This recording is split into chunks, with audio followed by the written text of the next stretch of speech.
कि इस वीडियो में हम लोग 8th क्लास का जो बीटीसी मैथ है उसमें प्रश्नावली 5.1 के क्वेश्चन का आंसर देखेंगे। तो पहला है कि निम्नलिखित संख्याओं का वर्ग ज्ञात कीजिए। तो वर्ग का मतलब बताया गया है कि उसी संख्या को उसको क्या किया जाए, उसी संख्या से गुना किया जाए तो उसका वर्ग निकलेगा। तो जैसे पहला क्वेश्चन है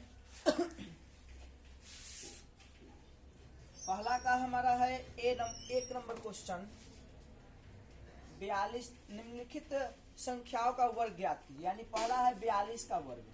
तो 42 का वर्ग कितना होगा जी? 42 का वर्ग बराबर तो 42 का स्क्वायर कर दीजिए, यानी 42 गुने 42। तो 42 में 42 से क्या कर लेंगे? गुना कर लेंगे। तो गुना यहाँ पर हम क्या कर ले इसका ऐसे, ठीक है। 2 दूनी 4, 2 चौके 8, 4 दूनी 8, 4 चौके 16, 4 8 8 16, 6 1 7 1, 1700 कितना आ गया? 64। ठीक है, इस प्रकार ये हमारा आंसर हो जाएगा। तो इसी प्रकार इसमें और जो क्वेश्चन है 5 क्वेश्चन और है वो सब इस प्रकार से बन जाएगा। 2 नंबर में भी कहता है कि निम्नलिखित का वर्ग निकालें, तो इसी प्रकार से उसका भी वर्ग निकलेगा। उसके बाद 3 नंबर क्वेश्चन, निम्नलिखित संख्याओं में से कौन सी संख्याएं पूर्ण वर्ग है, जांच कीजिए कि कौन सी संख्या जो है पूर्ण वर्ग है, इसका जांच करना है। तो जैसे देखिए 3 नंबर का पहला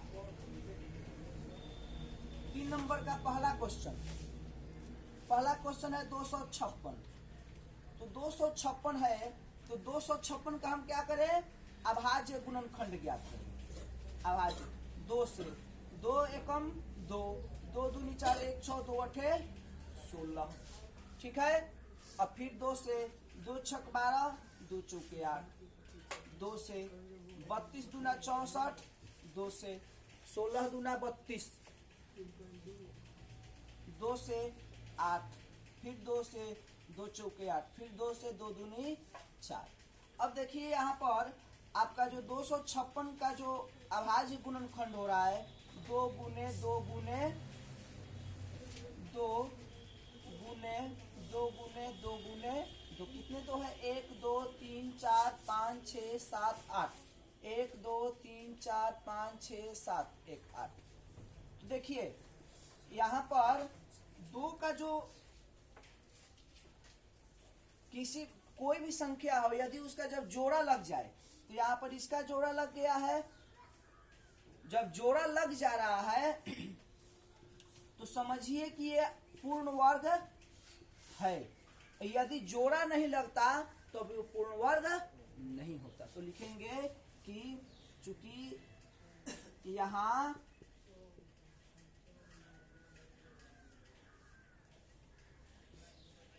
दो का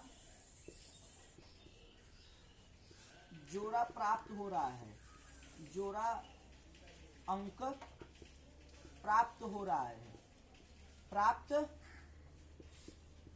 हो रहा है, अतः यह पूर्ण वर्ग है, अतः यह पूर्ण वर्ग संख्या है।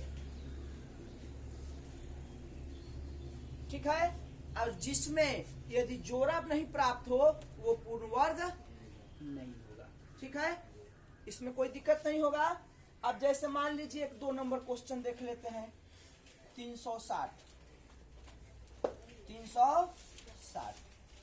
2 से 18 दूना 36, 2 से 2 9 18, फिर 2 से 45 दूना 90, 3 से 15 3 45, 3 से 3 5 15। तो 360 का गुणनखंड 2 गुने 2 गुने 2 गुने 3 गुने 3 गुने 5। तो 2 का स्क्वायर गुने 3 का स्क्वायर गुने 2 गुने 5। तो लिखेंगे चूंकि इसमें 2 और 5 का जोड़ा प्राप्त नहीं हो रहा है, जोड़ा प्राप्त नहीं हो रहा है, अतः यह पूर्ण वर्ग संख्या नहीं है। पूर्ण वर्ग संख्या नहीं है। जिसका यदि जोड़ा प्राप्त हो जाए, जैसे इसमें यहाँ पर जोड़ा प्राप्त है, देख रहे ना, सभी जितने भी दो आए हैं तो सभी दो का जोड़ा प्राप्त है। तो जब जोड़ा प्राप्त है तो ये पूर्ण वर्ग संख्या है। लेकिन यहाँ पर देख रहे हैं कि ये दो का जोड़ा प्राप्त है, लेकिन यहाँ पर एक और दो है, ये सिंगल है, इसका जोड़ा नहीं लग रहा है। 3 का जोड़ा है लेकिन 5 का जोड़ा नहीं है। तो यहाँ पर दो संख्या जो 2 और 5 है, इसका जोड़ा प्राप्त नहीं हो रहा है। तो जब जोड़ा प्राप्त नहीं हो रहा है, सिंगल ये बच जा रहा है, तो इसलिए पूर्ण वर्ग संख्या तभी होगा जब हमारा जोड़ा प्राप्त होगा। हाँ, पूर्ण वर्ग संख्या नहीं है, पूर्ण वर्ग संख्या नहीं है। ठीक है। अब देखिए, तो उसी प्रकार से 4 नंबर क्वेश्चन में भी हम लोग देखेंगे कि निम्नलिखित संख्या में कौन कौन पूर्ण वर्ग है, कौन कौन नहीं है। इस तरह से बनाएंगे अभाज्य गुणनखंड निकाल करके, और सबका देखेंगे कौन पूर्ण वर्ग संख्या है, कौन पूर्ण वर्ग संख्या नहीं है। 5 नंबर क्वेश्चन में कहता है कि निम्नलिखित में कौन सम संख्या के वर्ग हैं। निम्नलिखित में कौन जो है सम संख्या के वर्ग हैं। तो सम संख्या के वर्ग जान लीजिए, जिसके इकाई अंक में यदि सम संख्या है तो वो सम संख्या के वर्ग हैं, और जिसके इकाई अंक में यदि विषम संख्या है तो वो विषम संख्या के ही वर्ग होंगे। मान लीजिए सम संख्या हमारे कौन कौन आते हैं, 2, 4, 6, 8 और 0। ये सम संख्या होते हैं ना, ये जिसमें भी यदि इकाई अंक में रहता है वो सम संख्या हो जाता है, होता है कि नहीं। माने वैसी संख्या जिसकी इकाई अंक 0 हो, 2 हो, 4 हो, 6 और 8 हो, तो वो सम संख्या कहलाती है। यानी वो 2 से विभाजित हो जाती है, इसलिए उसे हम सम संख्या कहते हैं। तो सम संख्या का वर्ग कौन है, कहता है कि निम्नलिखित में कौन सम संख्या के वर्ग हैं। तो अब जैसे 169, तो 169 जो है, तो 169, तो इसका इकाई अंक क्या है, 9 है, और 9 क्या है, विषम संख्या। तो इसलिए इसका जो वर्ग निकलेगा वो कभी भी सम संख्या नहीं होगा, विषम संख्या ही होगा।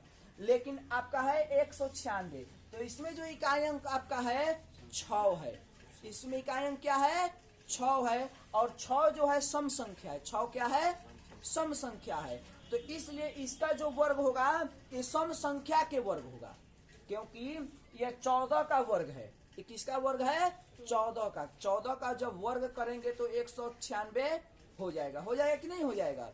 तो और 14 क्या है, सम संख्या है। तो इस हमको अनुमान ये लगाना है कि यदि जिस संख्या का इकाई अंक यदि सम संख्या है तो वो सम संख्या के वर्ग है, और यदि जिस संख्या का इकाई अंक यदि विषम संख्या है तो विषम संख्या के वर्ग है। तो इसमें जैसे 196, 256, 1296, ये तीनों संख्या के इकाई अंक जो है सम संख्या है, इसलिए 3 संख्या जो है सम संख्या के वर्ग है। बाकी ये जो 169 है और 6561 है, ये इसके इकाई अंक विषम है, अतः ये विषम संख्या के वर्ग है। ठीक है। अब देखिए 6 नंबर में कहता है कि निम्नलिखित संख्याओं में कौन सी पूर्ण वर्ग है। तो इसी प्रकार से हमें बनाना है, जैसे इसमें हम पूर्ण वर्ग देखे हैं कि कौन पूर्ण वर्ग है, उसी प्रकार से 6 नंबर क्वेश्चन को भी हमें बनाना है कि कौन इसमें पूर्ण वर्ग है। अब उसके बाद देखिए एक 7 नंबर क्वेश्चन बताते हैं। 7 नंबर क्वेश्चन कहता है कि कोष्ठकों में सही संख्या लिखें। तो कोष्ठक में सही संख्या लिखना है हमें। तो देखिए जैसे 7 नंबर का ए नंबर क्वेश्चन क्या है कि जैसे 24 का स्क्वायर माइनस 23 का स्क्वायर बराबर हमारा क्या होगा, यही ना ज्ञात करना है जी, ये ज्ञात करना है। तो देखिए अगर ऐसे आपका दे रहा है तो यहाँ पर ये एक चीज ध्यान देंगे कि यदि ये बड़ी संख्या है और उसके जस्ट पहले वाली संख्या है, जैसे 24 है और इसके पहले वाली संख्या है 23, है कि नहीं है। मान लीजिए यहाँ पर 7 है और इसके पहले वाली संख्या यदि 6 होता है तो 7 का स्क्वायर माइनस 6 का स्क्वायर करना है। तो हम क्या करेंगे, तो इसको और इसको जोड़ करके लिख देंगे, तो हमारा आंसर है 7 व 6 को जोड़ने कितना हो जाएगा 13। ठीक है, अगर ऐसे तो हो गया कि इसको जोड़ करके लिख दिए, लेकिन यदि हमको जांच करना है कि हम जी हमारा सही है कि नहीं है, तो 7 का स्क्वायर करेंगे तो कितना होगा 49 होगा कि नहीं, और 6 का स्क्वायर करेंगे वर्ग करेंगे तो 36। अब 49 में से 36 घटाइए तो आपका कितना हो जाएगा 13 हो जाएगा कि नहीं हो जाएगा। 49 में से जब 36 घटाएंगे तो 13 ऑटोमेटिक हो जाएगा। तो उसी प्रकार ये 24 का स्क्वायर माइनस 23 का स्क्वायर, 24 के स्क्वायर में से घटाना है हमको 23 का स्क्वायर, तो उसके लिए क्या करेंगे, तो सब एक चीज ध्यान देंगे, ये बार बार बता रहे हैं कि ये संख्या बड़ी होनी चाहिए और जस्ट इसके पहले वाली संख्या होनी चाहिए। अब मान लीजिए यहाँ पर 24 और उसके बाद यहाँ पर 20 अगर दे दिया हो, तब वहां पर वो नियम प्रयोग नहीं करेगा कि इस दोनों को जोड़ करके लिख दिए, वहां पर वो काम नहीं हो पाएगा कि इस दोनों को जोड़ करके लिखेंगे तो क्या हो जाएगा, गलत हो जाएगा। जस्ट इसके पहले वाली संख्या होनी चाहिए, तभी उसको हम जोड़ करके लिखेंगे, ये चीज ध्यान में रखेंगे। और नहीं तो क्या करेंगे, अगर मान लीजिए यहाँ पर 23 ना होकर के अगर यहाँ पर 20 का स्क्वायर रहता, तब हम क्या करते, तब हम करते क्या कि 24 का स्क्वायर निकालते, 24 का स्क्वायर निकालते, तो 24 का स्क्वायर निकालेंगे तो कितना आएगा 576, कितना आ जाएगा 576। अब 20 का स्क्वायर निकाले तो 400 हो जाएगा। तो अब इसको घटाएंगे जब इसमें से इतना को, तो ये हो जाएगा 176 हो जाएगा। लेकिन अगर हम उस थ्योरी का प्रयोग करते कि दोनों को जोड़ करके लिख देते हैं तो आता 44, जो कि गलत हो जाता कि नहीं। लेकिन अगर यहाँ पर हमारा 23 है, कितना है 23 है, और यहाँ पर ये 24 है, 24 बड़ी संख्या और 23 छोटी, और इसके जस्ट निकट वाली संख्या है कि नहीं है, तो उसके लिए हम क्या करेंगे, डायरेक्ट ये संख्या और ये संख्या को जोड़ करके लिख देंगे। तो 24 और 23 को जोड़ेंगे तो कितना हो जाए 4 3 7 2 2 4 47। लेकिन अब इसको देखें कि भाई हमारा जो है सही है कि नहीं है, तो उसके लिए क्या करेंगे 24 का वर्ग करेंगे। तो जब 24 का वर्ग करेंगे तो ये हो जाएगा 576, अब माइनस 23 का जब वर्ग करेंगे तो 23 में 23 से गुना कर लीजिए, 23 तिहाई 69, 23 गुना 46, 9 6 6 12 4 1 529, 529। अब 576 में से जब हम 529 घटाएंगे तो 16 में से 9 गया 7, ये हो गया 6, 6 में से 2 गया 4, 47 आ गया कि नहीं आ गया। तो अगर हम ऐसे भी बनाते हैं तो अभी भी हमारा 47 आएगा, या तो ऐसे हमको वर्ग करना पड़ेगा, ऐसे हमको क्या करना पड़ेगा, इसका वर्ग करे फिर इसका वर्ग करे, तब फिर इसमें से इसको घटाएं और तब लिखें। लेकिन हमें ये ध्यान देना है कि यदि कोई संख्या है और उसका वर्ग में से उससे एक छोटी संख्या है, उसका वर्ग यदि घटाना है तो क्या करेंगे, दोनों संख्या को जोड़ देंगे, केवल दोनों संख्या जो है उसको जोड़ देना है। तो 24 और 24 बड़ी है और इससे जस्ट छोटी है यानी 23, और 23 का वर्ग घटाना है तो इसको क्या करेंगे, हम जोड़ करके लिख देंगे। उसी प्रकार आपका अब और जो क्वेश्चन है इसी प्रकार से है, तो इस प्रकार से हम क्या करेंगे, वर्ग निकाल करके भी बना सकते हैं या इसको और इसको जोड़ करके भी लिख सकते हैं। ठीक है, तो इस प्रकार से और जो क्वेश्चन है 3 क्वेश्चन वो बन जाएंगे। चलिए इतना को जो है आप लोग नोट कर लीजिए तभी तक। देखिए अब इसमें आपका है 7 number question, 8 number question. 8 number question में कहता है कि निम्नलिखित में कौन सा त्रिक पाइथागोरस त्रिक है। तो सबसे पहले जाने कि पाइथागोरस त्रिक क्या होता है। पाइथागोरस त्रिक में 3 संख्या होती है, ठीक है ना, 3 संख्याएं होती है, तो उसमें 2 संख्या का वर्ग, 2 संख्या के वर्गों का योग यदि तीसरी संख्या के वर्ग के बराबर होता है तो वो क्या होता है, पाइथागोरीय त्रिक कहलाता है। और वो पाइथागोरीय त्रिक में होता है, नहीं तो वो पाइथागोरीय त्रिक में नहीं होगा। तो यही हमको देखना है कि निम्नलिखित में कौन सा त्रिक पाइथागोरस त्रिक है। तो जैसे पहला क्वेश्चन है 8 नंबर का पहला क्वेश्चन, 1 2 3, अब इसमें देखना है कि हमारा पाइथागोरस त्रिक में है कि नहीं है। तो इसमें 3 संख्या है, 1, 2 और 3। तो इसमें 2 संख्या का, तो पाइथागोरस त्रिक कहता है कि 2 संख्या का वर्ग, 2 संख्या के वर्गों का योग यदि तीसरी संख्या के वर्ग के बराबर होता है तो वो पाइथागोरस त्रिक है, यदि बराबर नहीं होता है तो पाइथागोरस त्रिक नहीं है। तो अब ये 2 संख्या है, 1 का वर्ग किए अब प्लस 2 का वर्ग, कि दोनों के वर्गों का योग अब बराबर कर दिए हम 3 का वर्ग। तो 1 का स्क्वायर करें तो 1 होगा, 2 का वर्ग करेंगे तो 4 होगा, बराबर 3 का वर्ग किए तो 9, 4 1 5 बराबर 9, बराबर है जी।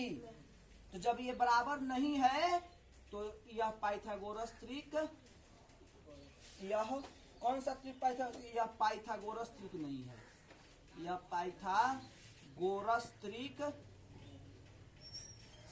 पाइथागोरस त्रिक नहीं है। ठीक है, त्रिक नहीं है। अगर ये बराबर हो जाता तब पाइथागोरस त्रिक होता। तो अब इसमें देखिए एक दूसरा क्वेश्चन हमारा क्या है, एक दूसरा क्वेश्चन है 4 5 6। तो अब देखिए इसमें, तो इसमें भी हम क्या करें, 2 संख्या का वर्गों का योग, यानी 4 के वर्ग अब प्लस 5 के वर्ग अब बराबर होना चाहिए हमारे तीसरी संख्या के वर्ग। तो 4 का वर्ग करेंगे तो 16, 5 का वर्ग करेंगे तो कितना 25, और 6 का वर्ग किए तो 36। तो अब इसको और इसको जोड़िए तो 25 से 16 कितने हो जाएंगे 41, 25 से 16 41 और बराबर है 36। तो ये आपका बराबर हो रहा है, यहाँ पर भी ये बराबर नहीं हो रहा है। तो यह भी पाइथागोरस त्रिक नहीं, यह पाइथागोरस त्रिक, पाइथागोरस त्रिक नहीं है, नहीं है। ठीक है, अब एक क्वेश्चन है 3 नंबर क्वेश्चन, देखिए 6 है 8 है और 10 है। अब जैसे इसमें 2 संख्या का वर्ग का योग, तो 6 का वर्ग और योग करे 8 के वर्ग का योग, अब बराबर होना चाहिए तीसरी संख्या के वर्ग। तो 6 छक 36, 8 टाइम 64 और 10 में 10 है तो 100। तो 64 और 36 जोड़ेंगे तो ये हो जाएगा 100 बराबर 100। तो यहाँ पर देख रहे हैं ना, ये दोनों क्या हो गया, बराबर हो गया, दोनों बराबर हो गया। तो यह पाइथागोरस त्रिक में है, यह पाइथागोरस त्रिक है, पाइथागोरस त्रिक, पाइथागोरस त्रिक है, यह पाइथागोरस त्रिक है, क्योंकि इसमें बराबर हो गया है, पहली संख्या और दूसरी संख्या के वर्गों का योग बराबर हो रहा है तीसरी संख्या के वर्ग के बराबर हो जा रहा है, ये पाइथागोरस त्रिक में है। इसी प्रकार से आपके जो 3 क्वेश्चन और हैं उसको हम बनाएंगे। अब एक क्वेश्चन है 9 नंबर क्वेश्चन। 9 नंबर क्वेश्चन में कहता है कि निम्नलिखित प्रतिरूप का प्रेक्षण करके छूटी हुई संख्याओं को ज्ञात करें। तो सबसे पहले देखिए यहाँ पे सबसे एक साधारण थोड़ा सा समझना है हमको, जैसे इसमें आप लोग का और सब क्वेश्चन को बताया है, एक प्रतिरूप दिया है उसका प्रेक्षण करके छूटी हुई जो संख्या उसको ज्ञात करना है। जैसे यहाँ पर अगर मान लीजिए ये हो गया हमारा 2 का वर्ग अब प्लस 3 का वर्ग अब प्लस हो गया 6 का वर्ग, तो बराबर हम किसका वर्ग लिखेंगे, तो उसके बराबर कितना आएगा, किसके वर्ग के बराबर संख्या आएगा। देखिए यहाँ पर देख रहे हैं 6 है, तो ये 2 तिहाई कितना हो गया 6, तो यहाँ पे 6 आ गया। तो जब यहाँ पे 6 आ गया तो 6 से एक बड़ी संख्या लिख देंगे, क्या 6 से बड़ी संख्या होता है 7, तो 7 का वर्ग हो जाएगा। अगर मान लीजिए यहाँ पर कोई वर्ग नहीं है डॉट डॉट, यहाँ पे 6 और यहाँ पे 7 है, तो यहाँ पर क्या आता, तो यहाँ पर 6 क्या आता, तो इसका सूत्र देखिए, ये मान लीजिए ये A है और ये B है और ये C है और बराबर ये D है। तो इसमें हमको करना क्या होता है कि A गुने B, A गुने B, और ये C जो होता है ना, मतलब यहाँ पर A B C है, तो हम A और B का गुना करेंगे A और B का गुना करेंगे और इसके बराबर जो गुना करने पर जो संख्या आएगा वो होगा हमारा C, और D जो होगा वो C से एक क्या हो जाएगा, बड़ा हो जाएगा, उसका वर्ग कर देंगे। तो अब यहाँ पर 6 है और यहाँ पर ये 2 है, तो कितना से गुना करते कि 6 आता, तो 3 से, 2 से 6 में भाग 2 तिहाई 6, यानी यहाँ पर 3 का वर्ग होता तभी ना 2 तिहाई कितना होता 6, 2 तिहाई 6, तो 6 से एक बड़ी संख्या क्या कर देंगे 7 लिख देंगे।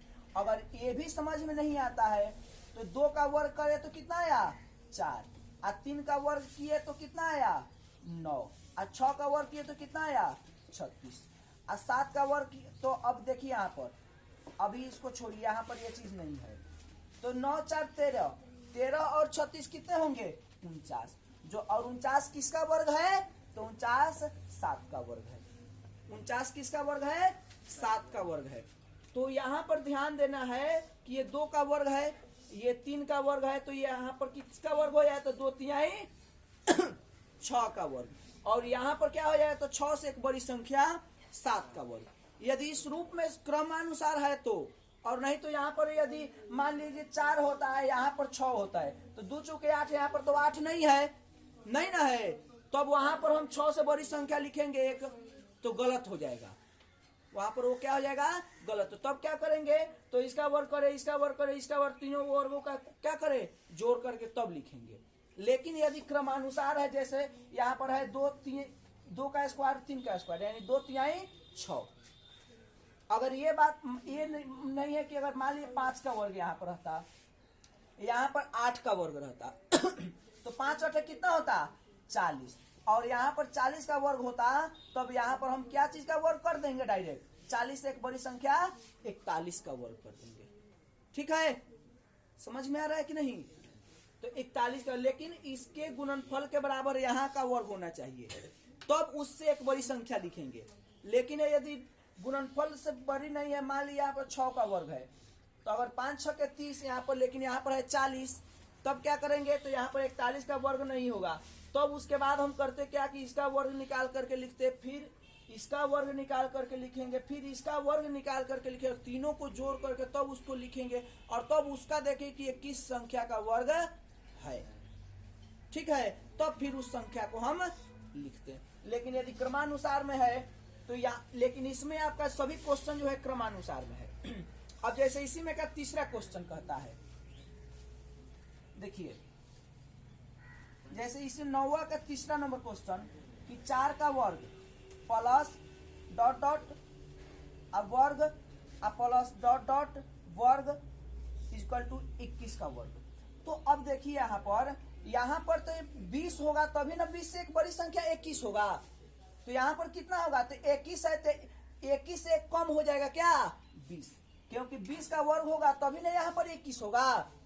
तो यहाँ पर 20 कब आया था 4 है, और यहाँ पर यदि 5 का वर्ग होता तभी ना 4 5 कितना हो जाता 20, अब 20 से एक बड़ी संख्या 21, तो इस प्रकार यहाँ पे 5 भरा जाए, 5 लिखेंगे और यहाँ पर 20 लिखेंगे। इसी प्रकार से और दो क्वेश्चन है उसको बनाना है। 10 नंबर में देखिए क्या कहता है कि विषम संख्याओं के क्रमिक घटाओं की क्रिया द्वारा निम्नलिखित संख्याओं की जांच करें कि कौन सी संख्या पूर्ण वर्ग संख्या है। कौन सी संख्या जो है पूर्ण वर्ग संख्या है, तो वो हमें कैसे जांच करना है, तो विषम संख्याओं के क्रमिक घटाव की क्रिया द्वारा जांच करना है।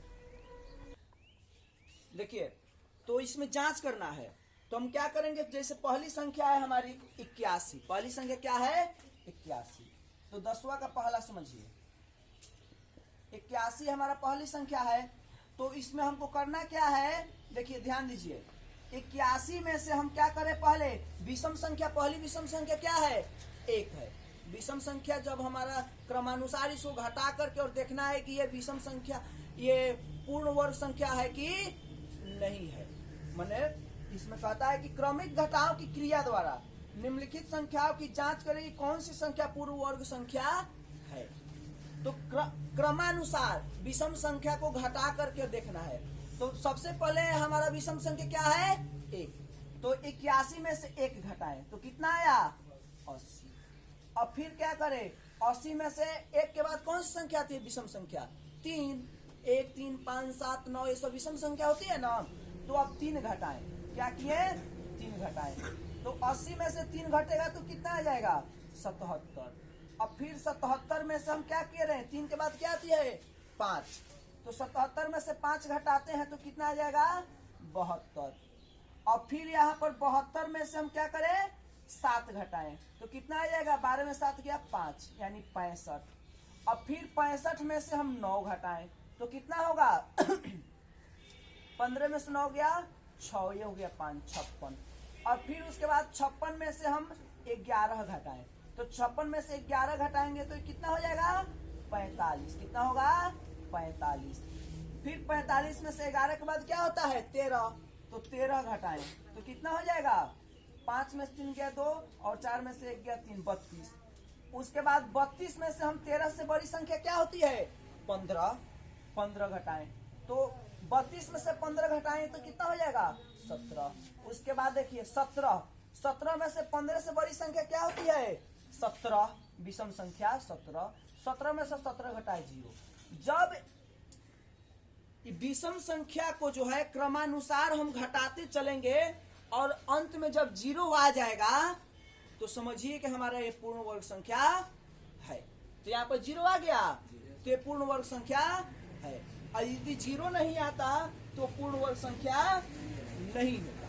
ठीक है, तो इसी प्रकार से सबको हमें बनाना है, बाकी जो क्वेश्चन इसी प्रकार से बनाना है। अब एक कहता है 11 नंबर क्वेश्चन, क्या समझिए कि निम्नलिखित संख्याओं में से किन किन संख्याओं का वर्ग विषम संख्या होगा। निम्नलिखित संख्याओं में से किन किन संख्याओं का वर्ग विषम संख्या होगा। तो विषम संख्या उसी का होगा जिसका इकाई अंक यदि विषम संख्या हो। जिसका इकाई अंक यदि विषम संख्या है तो उसका वर्ग भी जो होगा वो हमारा क्या होगा विषम संख्या होगा। होगा कि नहीं होगा। तो जैसे पहला क्वेश्चन 531, तो इसमें इकाई अंक क्या है 1 है, इकाई अंक 1 है और 1 क्या है विषम संख्या है, तो इसलिए इसका वर्ग जो होगा वो भी हमारा विषम संख्या ही होगा। उसके बाद है 12 नंबर क्वेश्चन, इसमें कहता है योग संक्रिया किए बिना योगफल ज्ञात कीजिए। तो देखिए जैसे पहला क्वेश्चन क्या है हमारा 12 का पहला क्वेश्चन, 1 + 3 + 5 + 7 + 9 + 11, इतना को जोड़ना है। तो देखिए इसका 2 सूत्र है, एक है कि इसमें पहले सूत्र आप लोग को लिखवा चुके हैं कि यदि लगातार विषम संख्याओं का योग निकालना है तो उसके लिए क्या सूत्र है, तो उसके लिए सूत्र है कि n + 1/2 का स्क्वायर या n स्क्वायर। तो यहाँ पर जो n का मान होगा, यहाँ पर n = जो होगा इस सूत्र के लिए कि n बराबर अंतिम संख्या, n बराबर अंतिम संख्या, और यहाँ पर जो n होगा ये क्या होगा n बराबर दी गई संख्या। ठीक है, जैसे अब देखिए यहाँ पर n + 1/2 का स्क्वायर। तो अब इस क्वेश्चन को हम इधर समझते हैं। ठीक है, देखिए अब यहां पर समझिए जैसे पहला क्वेश्चन है 12 का पहला नंबर क्वेश्चन, तो सूत्र हो गया ये n + 1/2 का स्क्वायर। तो यहां पर कहता है कि n बराबर अंतिम संख्या है, n बराबर अंतिम संख्या। तो अंतिम संख्या क्या है 11 है, कितना है 11। तो 11 + 1 बटा 2 और इसका क्या करेंगे स्क्वायर कर लेंगे, इसका क्या करेंगे स्क्वायर। तो 11 1 कितना हो जाएगा 12 बटे 2 और इसका स्क्वायर, 2 से जब इसको कटाएंगे तो ये हो जाएगा 6, तो 6 का वर्ग, तो 6 का वर्ग कितना होगा 36। तो 36 हमारा आंसर हो जाएगा। या वैसे भी अगर नहीं बनेगा तो क्या करेंगे, एक ये सूत्र है n स्क्वायर ये सूत्र है, तो इसमें इससे भी बनाएंगे या n स्क्वायर ये सूत्र भी है, लेकिन इसमें n का मान क्या होगा नेचुरल नंबर दी गई संख्या, यानी इसमें कितनी संख्या है। तो इसमें देख लीजिए कितनी संख्या है 1 2 3 4 5 6, इसमें कितनी संख्या है 6 संख्या है, 6 संख्या है। तो यहाँ पर हम 6 का क्या कर लेंगे वर्ग कर लेंगे, तो 6 × 36, यानी अब ये पूरा अब ये पूरी की पूरी संख्या जोड़िए तो आपका कितना आ जाएगा 36 आ जाएगा। ठीक है, तो आप इस सूत्र पर भी बना सकते हैं या इस सूत्र पर बना सकते हैं, लेकिन हमको देखना होगा कि इसमें n का मान क्या है। इसमें n का मान जो रखेंगे वो दी गई संख्या यानी कितनी संख्या है उसको रखेंगे, और इसमें n का जो मान होगा वो हमारी अंतिम संख्या होगा। ठीक है, समझ में आया। इसी के आधार पर और जो क्वेश्चन है उन सभी क्वेश्चन को बनाएंगे। 13 नंबर क्वेश्चन क्या कहता है, देखिए, निम्नलिखित संख्याओं के वर्गों के इकाई अंक क्या होंगे। निम्नलिखित संख्याओं के वर्गों के इकाई अंक, देखिए यदि मान लीजिए अंक कितने हैं हमारे 9 अंक है ना, और एक जीरो जो होता है वो असार्थक अंक होता है, तो अंक में आ जाते हैं कौन, मतलब 0 1 2 3 4 5 6 7 8 9। अगर एक को एक से गुना करें तो एक ही होगा, होगा कि नहीं होगा। 2 को 2 से गुना करें तो 2 दूनी 4, तो उसमें क्या आएगा 4 आएगा। यदि 3 में 3 से गुना करें तो क्या आएगा 9 आएगा। 4 में 4 से गुना करें तो क्या आएगा 16, जिसका इकाई अंक क्या होगा 6 होगा, जिसका इकाई अंक क्या होगा 6। अब उसके बाद है 5 में 5 से गुना करें तो 25, तो 25 जो आया तो उसका इकाई अंक क्या है 5 ही है, उसका इकाई अंक क्या है 5। 6 उसके बाद है 6, तो 6 से 6 में गुना करें तो 36, तो 36 का इकाई अंक क्या है 6 ही है। अब मान लीजिए 7 7 49, तो उसका इकाई अंक क्या है 9 है। 49 का इकाई अंक क्या है 9। 8 को 8 से गुना करें तो 64, और 64 का इकाई अंक 4। उसके बाद 9 9 81, तो जब 81 का इकाई अंक क्या है 1। तो अब उसी पर अब जीरो जो होगा तो उसको अगर मान लीजिए 10 किसी भी संख्या के में यदि जीरो है तो उसका भी इकाई अंक, उसका यदि वर्ग करें तो उसका भी जीरो ही आएगा, इकाई अंक क्या आएगा 0।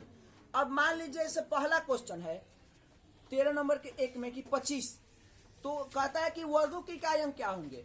अब मान लीजिए इसको हमें गुना करना पड़ेगा, गुना करके लिखेंगे तब फिर देखेंगे कि इसका इकाई अंक क्या है, लेकिन दिमाग का थोड़ा सा प्रयोग करेंगे। क्या करेंगे, तो इस 25 जो है 25 जो ये संख्या जो है हमारा, तो इसका इकाई अंक क्या है 5 है।